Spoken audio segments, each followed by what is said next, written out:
Vous ne savez pas quoi, ou qui l'a fabriqué.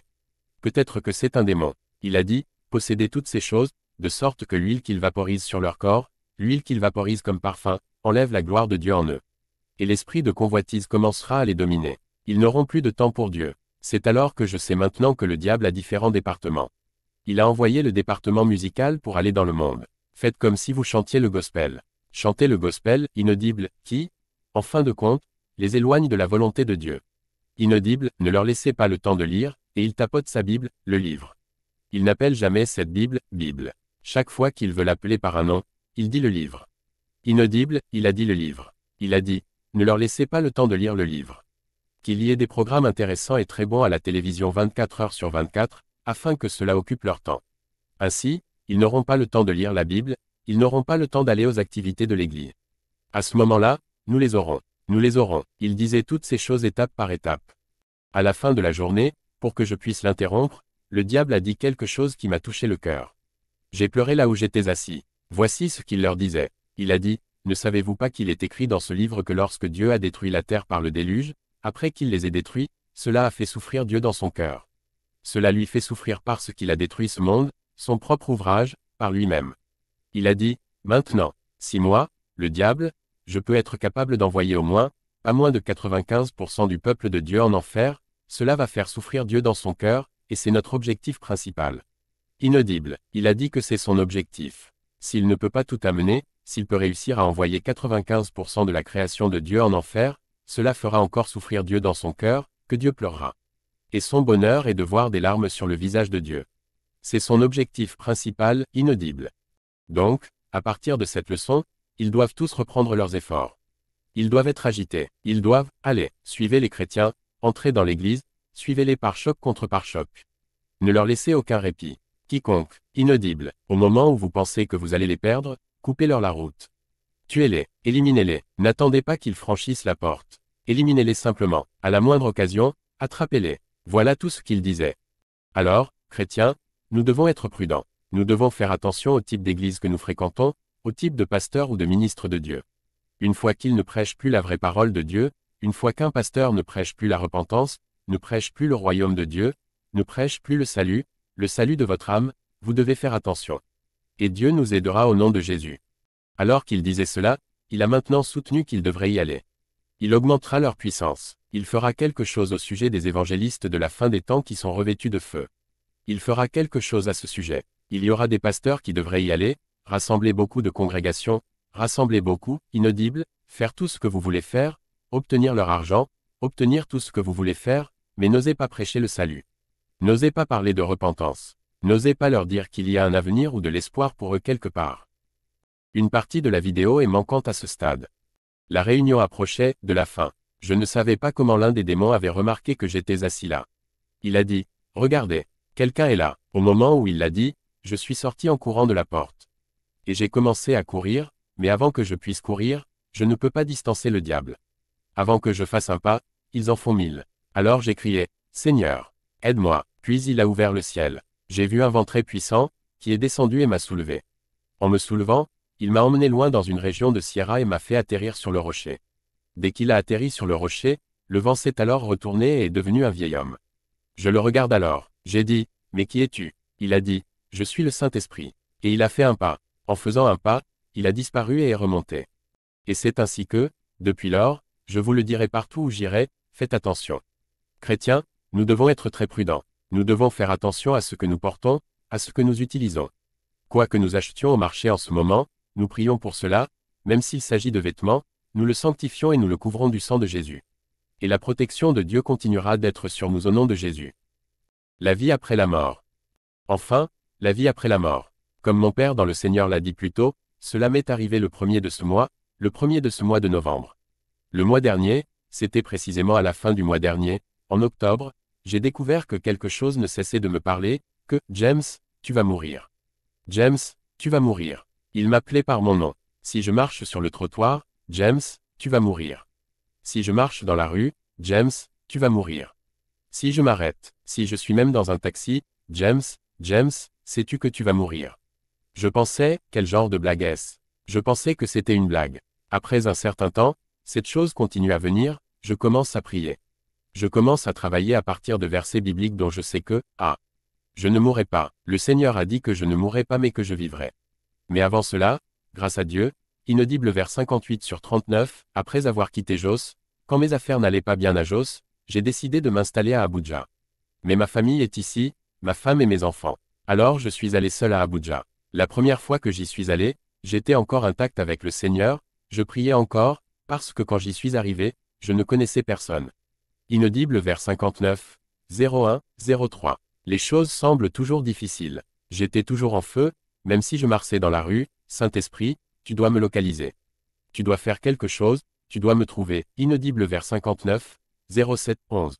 Tu dois me localiser, tu dois faire quelque chose, tu dois me trouver. Et avec la grâce de Dieu, Dieu a commencé à me connecter. Dieu a commencé à me bénir. Et petit à petit, avant que je ne m'en rende compte, je ne savais pas que j'étais déjà en train de rétrograder. Inaudible vers 59/25-26. C'est pourquoi, même si vous avez été sauvé, vous devez continuer à courir. Vous devez tenir bon. Je mettais une majuscule à ce que je disais, Dieu m'a emmené au ciel, donc si Jésus-Christ vient aujourd'hui, si je devais mourir aujourd'hui, j'irai directement au ciel. Loué soit Dieu. C'était comme si Dieu m'avait emmené au ciel. Il m'avait montré le ciel. Et il m'avait dit que mon nom était dans le livre de vie. Donc ce nom est là.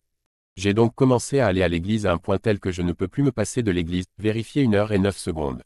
J'arrive maintenant à Abuja, inaudible 1h10 - 13, que pendant 6 ou 3 mois, je n'ai pas touché à la Bible. Quand je la prenais, la poussière tombait. C'est la Bible ici, la poussière l'a recouverte tout autour. Maintenant, regardez ici. Du dimanche au dimanche, je ne savais rien de l'église. Au point que j'ai commencé à me faire des amis là-bas. J'ai commencé à avoir des relations amoureuses avec des filles. Pourtant, il ne m'est jamais venu à l'esprit que je m'écartais déjà du droit chemin. Il ne m'est jamais venu à l'esprit que je m'écartais déjà du droit chemin. Mais à un moment donné, j'ai découvert que ma femme, je remercie maintenant Dieu pour la femme que Dieu m'a donnée. Chaque fois que je l'appelle, elle me dit, « Mon mari, n'oublie pas Dieu. N'oublie pas comment tu as commencé. Ne sois pas un paria. Ne laisse pas le diable se réjouir de toi, que toi, parmi tous les hommes, Dieu t'ait emmené au ciel, il t'a montré, tu as vu certaines choses, et à la fin de la journée, tu tombes maintenant dans la main du diable. » Et je remercie mon Père dans le Seigneur. Il me rappelait toujours à l'ordre, inaudible 101/31, bien que je ne sois pas doué pour l'appeler. Je n'ai pas l'habitude de l'appeler. Je peux être là pendant des mois. Je ne l'appelle pas. C'est lui qui m'appelait parfois et me disait, « Je veux juste entendre ta voix. Je veux juste prier avec toi. » Il m'appelait et priait avec moi et me bénissait. Et parfois même quand il venait à Jos, il voulait me voir. Je disais, « Quelle vie !» Vers 11h42, je suis encore un jeune homme. Et au fait, je ne suis pas malade. Je ne suis vraiment pas malade. Je disais, peut-être que cette maladie mènerait à la mort, mais je ne suis pas malade. Et je ne voyage pas. Vous savez, je prends cela dans ma propre sagesse humaine, que, tant que cette pensée me vient, même si je veux voyager, je l'annulerai parce que je ne veux pas mourir. Comment puis-je mourir maintenant? J'aime ma femme, elle est si belle. Mes enfants, ils sont si beaux. Je les aime aussi. Comment puis-je mourir et les quitter? Non, je ne peux pas mourir. C'est comme ça, mais la mort continue à me dire, tu vas mourir. Tu vas mourir. Et quelque chose est arrivé, et pendant que cette chose continuait à arriver, j'avais tellement peur d'en parler à qui que ce soit. C'est comme si quelque chose s'arrêtait dans mon esprit. Rien, il ne m'est même pas venu à l'idée d'appeler quelqu'un, ou même d'appeler mon Père dans le Seigneur, ou même d'appeler ma femme à qui je révèle toujours mon secret, pour lui dire de prier avec moi, pour voir ce qui se passe.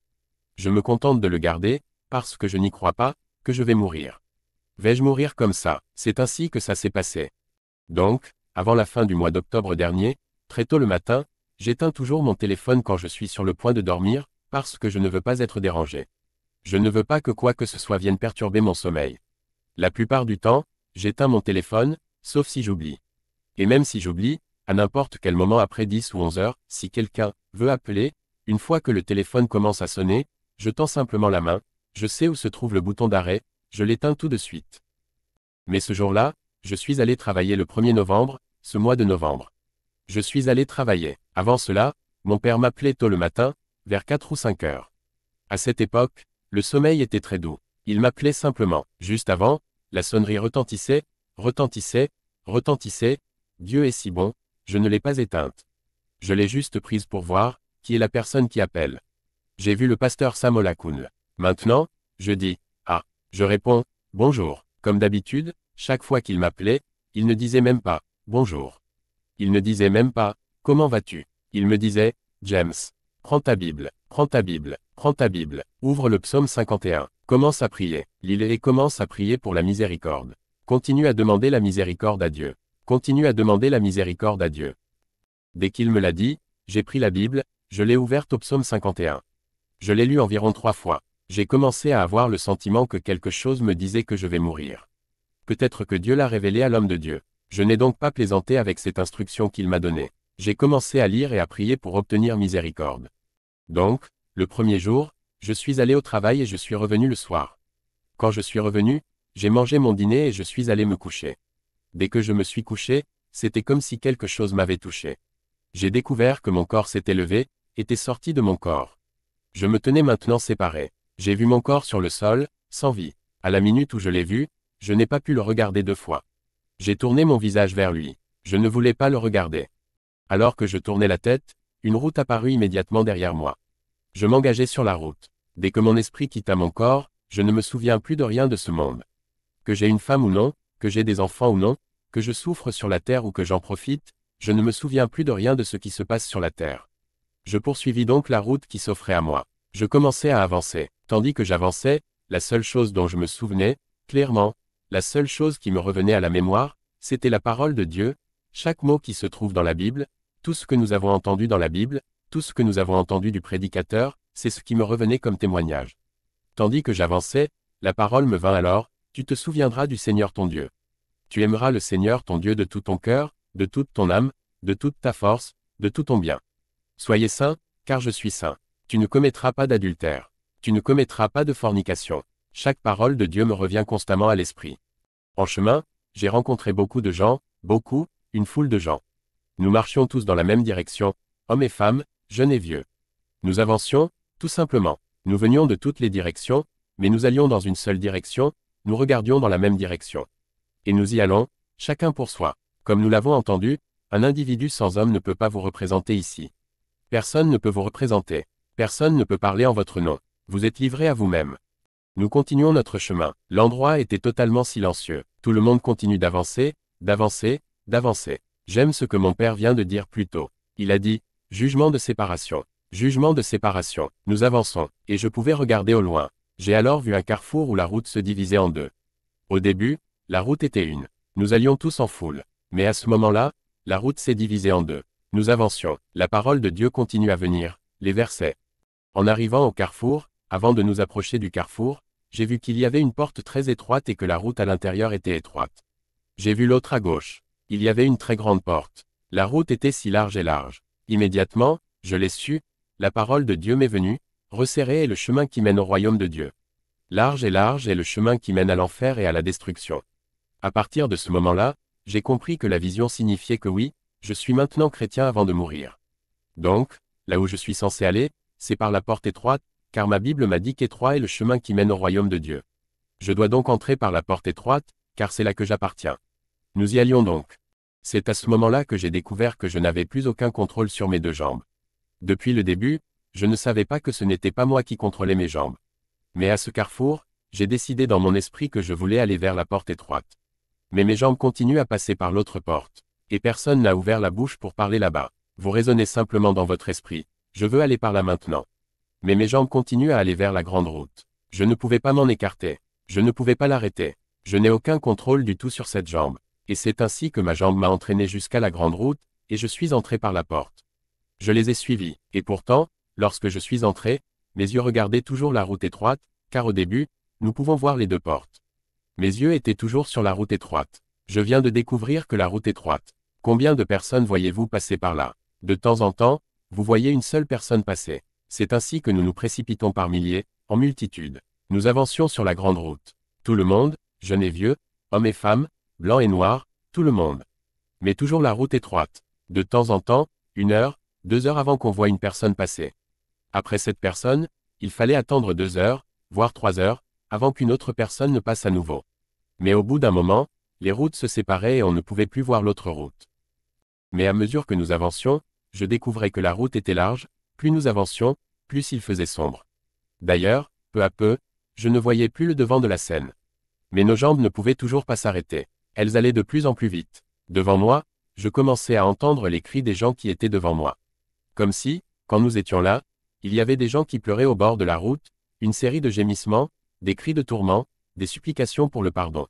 Certains disaient, Louor, aie pitié de nous, je vais changer, je vais changer, je vais changer, je vais changer, je vais changer. Certains disaient, Jésus, pardonne-moi, maintenant, je crois, donne-moi une autre chance, je vais changer, je vais changer, je vais changer, je vais changer.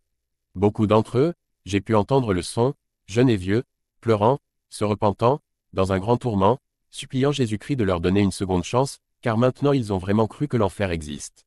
Maintenant ils ont vraiment cru que toutes les choses que Dieu déteste sont vraies. Maintenant ils ont cru, ils sont prêts à faire un changement, juste pour une seconde, pour qu'ils reviennent en arrière et changent. Mais Dieu a dit qu'il était trop tard. J'entendais leurs cris avec sérieux. Plus nous avançons, plus leurs cris se font forts, ce qui signifie qu'ils sont très proches du gouffre de l'enfer. Alors que j'entendais leurs cris, mon corps tremblait. Mais pourtant, mes jambes, je regarde, je ne peux pas les arrêter. Nous continuons, tout le monde, une multitude, continuez. À un moment donné, j'entendis quelqu'un m'appeler par mon nom. Il dit, James, arrête. J'entendis alors, arrête. C'était comme si un homme venait de se lever du sol et de poser, et maintenant de tenir ma jambe là. Je m'arrêtai alors, je croisai les mains, je baissai la tête, comme quelqu'un qui se tenait devant le futur juge. Et la voix commença alors à me parler avec une grande douleur. Jésus-Christ me parla avec tristesse. Il n'était pas content, il me parla avec un cœur triste. Il dit, James, tu penses que tu ne peux pas mourir, ou tu penses que tu es trop jeune pour mourir. Regarde-toi, mais maintenant tu es mort. Tu n'es plus sur la planète Terre. Tu es mort, et là où tu appartiens, c'est le feu de l'enfer. Si je devais te prendre maintenant, ta place serait le feu de l'enfer parce que tu as reculé loin de ma voix. Tu as tourné le dos à ma voix, et l'enfer est là où tu appartiens. Et c'est en enfer que tu vas. Il dit, James, entends-tu le cri des gens en enfer? J'ai dit, oui, monsieur. Il a dit, beaucoup d'entre eux sont ceux qui se sont appelés soi-disant chrétiens, comme vous. Alors qu'ils étaient sur terre, ils prétendaient à la sainteté et à la justice. Mais à cause de petites choses, petites choses, cela n'a pas d'importance. Nous l'avons entendu ici maintenant, cela n'a pas d'importance. Cela n'a pas d'importance, cela n'a pas d'importance. Il a dit, c'est pourquoi beaucoup d'entre eux sont en enfer. Et je les entends crier que maintenant, ils croient. Ils veulent changer, mais c'est trop tard, c'est trop tard. Il a dit, Jacques, quand j'ai créé l'homme à ma propre image. Et ma gloire était sur lui. Il a dit, mais mon ennemi, le diable, a maintenant ajouté beaucoup d'emballage, emballage de la gloire que j'ai donnée à l'homme, emballage de boucles d'oreilles, de colliers, d'accessoires, tout cela. Dieu dit, mon œil ne peut pas le voir une fois que quelque chose est artificiel. Il dit, Jacques, quand j'ai créé les femmes, est-ce que j'ai fait un trou dans leurs oreilles? J'ai dit, non. Il dit, comment se fait-il que je les vois maintenant avec des trous dans leurs oreilles? Il dit, Jacques, quand j'ai créé l'homme, chaque partie de son corps qui est censée avoir des trous, n'y ai-je pas fait de trous? J'ai dit, oui. Il dit, comment se fait-il qu'ils commencent maintenant à faire des trous eux-mêmes? Il dit, et une fois que quelque chose d'artificiel a été ajouté, peu importe ce que c'est, mon visage ne peut pas les regarder. Mon visage ne peut pas les voir. Dans ma miséricorde, je vais te donner une seconde chance pour que tu puisses partir. Prends garde à ton chemin, marche devant moi et sois parfait. À ce moment-là, il m'a dit de faire demi-tour et de commencer à rebrousser chemin. À ce moment-là, la même chose qui tenait ma jambe a de nouveau fait tourner ma jambe vers l'endroit d'où je venais. J'ai alors commencé le chemin du retour. Je commence à rebrousser chemin. Je commence à rebrousser chemin. Je suis retourné jusqu'à ce que j'atteigne l'endroit où mon corps était couché, sans vie. Je l'ai vu là. À la minute où je l'ai vu, j'ai de nouveau tourné mon visage. Je ne veux pas le regarder. Et la voix a dit à nouveau. Il a dit, James, c'est ton corps. Entre dedans. J'ai dit, non, non, je n'entrerai pas dans ce corps. Je n'entrerai pas dans ce corps. Je déteste ce corps, parce qu'à ce moment-là, une fois que tu es mort, il n'y a rien de tel que les sorcières ou les sorciers ou tout autre ennemi. Il n'y a qu'une seule chose qui t'apparaîtra comme ton plus grand ennemi sur terre. Il n'y a qu'une seule chose qui vous apparaîtra comme votre pire ennemi sur terre, et c'est votre corps, ce corps. Je voyais alors ce corps comme mon ennemi. J'ai dit, non, comment peux-tu me demander d'entrer dans ce corps? Il m'a poussé à faire toutes les mauvaises choses que j'ai faites sur terre. Il m'a induit en erreur. Comment peux-tu me demander d'entrer dans ce corps? Je n'entrerai pas. Puis le Seigneur m'a dit, Jacques, tu es mort. Tu n'es plus sur la planète Terre. Et tu revêts un nouveau corps. Et ce corps que tu revêts est un corps immortel, un corps éternel qui t'emmènera soit en enfer, soit au royaume de Dieu. Il a dit, dans ce corps dans lequel tu te tiens, tu ne peux pas recevoir le pardon. Il est trop tard pour que tu reçoives le pardon dans ce corps. Pour que tu reçoives mon pardon et ma miséricorde, tu dois entrer à nouveau dans ce corps. Et pourtant, après qu'il m'a dit que c'est l'enfer où je vais, j'ai continué à refuser. J'ai dit, non, je n'entrerai pas, je déteste ce corps, je ne veux pas le regarder, je ne veux pas le voir. Et le corps est là, sans vie, sale. J'ai un très bon exemple de ce à quoi ce corps ressemblait pour moi. Vous savez, ces chemises de travail de mécaniciens, ces uniformes de mécaniciens qu'ils utilisent pour travailler depuis plus de 2 ans sans les laver. Ils sont trempés dans différents types d'huile moteur. Ils s'en servent pour se rouler par terre. Ils les ont maintenant déchirés. Ils les ont maintenant condamnés. Ils les jettent maintenant dans le caniveau, un égout à ciel ouvert. La pluie battait dans ce caniveau. Quelqu'un est venu et a dit, « Soyez ces vêtements et portez-les. » C'est ainsi que ce corps m'est apparu. C'est pourquoi je refusais.